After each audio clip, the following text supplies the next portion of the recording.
Mukunda jewellery block buster chain Mela flat 5.99% మాత్రమే.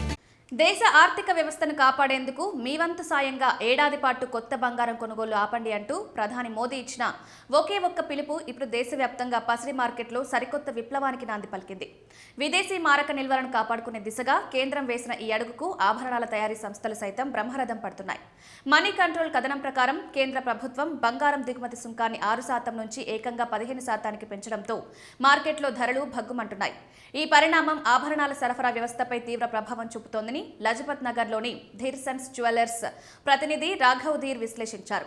కస్టమర్లు తమ పాత బంగారాన్నిచ్చి కొత్త ఆభరణాలు తీసుకోవడం ద్వారా పెరుగుతున్న రేట్ల భారం నుంచి సులభంగా బయటపడవచ్చని ఆయన సూచించారు. ప్రధాని పిలుపుతో దేశంలోని దిగ్గజ జ్యువెలరీ సంస్థలు భారీ ఎక్స్చేంజ్ ఆఫర్లతో వినియోగదారుల ముందుకొస్తున్నాయి.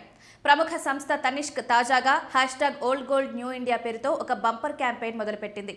మీరెక్కడ కొన్నా బంగారమైనా కనీసం 9 క్యారెట్ల నాణ్యత ఉన్నా సరే ఎలాంటి తరుగు కోత లేకుండా పాత బంగారానికి బదులుగా కొత్త ఆభరణాలు ఇస్తామని ప్రకటించింది.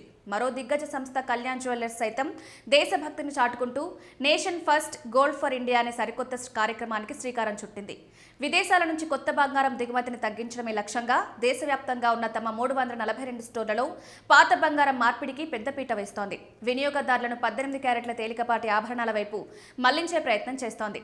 ఇళ్లలో నిరుపయోగంగా పడి ఉన్న విరిగిపోయిన లేదా పాత ఫ్యాషన్ ఆభరణాలను కస్టమర్లు తిరిగి వాడుకలోకి తెచ్చేలా జ్యువెలరీ షాపులు ప్రోత్సహిస్తున్నాయి. ఇలా చేయడం ద్వారా మన దేశానికి ఇతర దేశాల నుంచి బంగారాన్ని దిగుమతి చేసుకోవాల్సిన అవసరం భారీగా తగ్గుతుందని వారు గట్టిగా నమ్ముతున్నారు.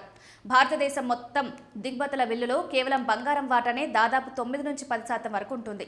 ఈ దిగుమతుల భారం కరెంట్ అకౌంట్ లోటుపై తీవ్రమైన ఒత్తిడిని పెంచుతుంది. అందుకే కొత్తగా పసిడి కొనడానికి బదులు ఉన్న బంగారాన్ని రీసైక్లింగ్ చేయాలనే ప్రభుత్వ లక్ష్యానికి వ్యాపారులు కూడా పూర్తి మద్దతు ప్రకటిస్తున్నారు.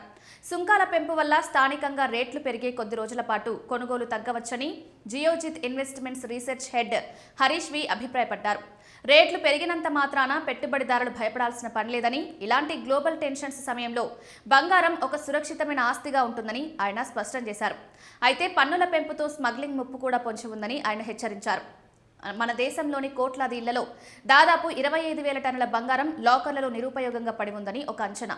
ఇందులో కనీసం కొంత భాగాన్ని పక్కా ప్రణాళికలతో తిరిగి మార్కెట్లోకి తేగలిగితే విదేశీ దిగుమతులపై మనం దేశం ఆధారపడడం చాలా వరకు తగ్గి ఆర్థిక వ్యవస్థ మరింత పటిష్టంగా మారుతుందని నిపుణులు స్పష్టం చేస్తున్నారు.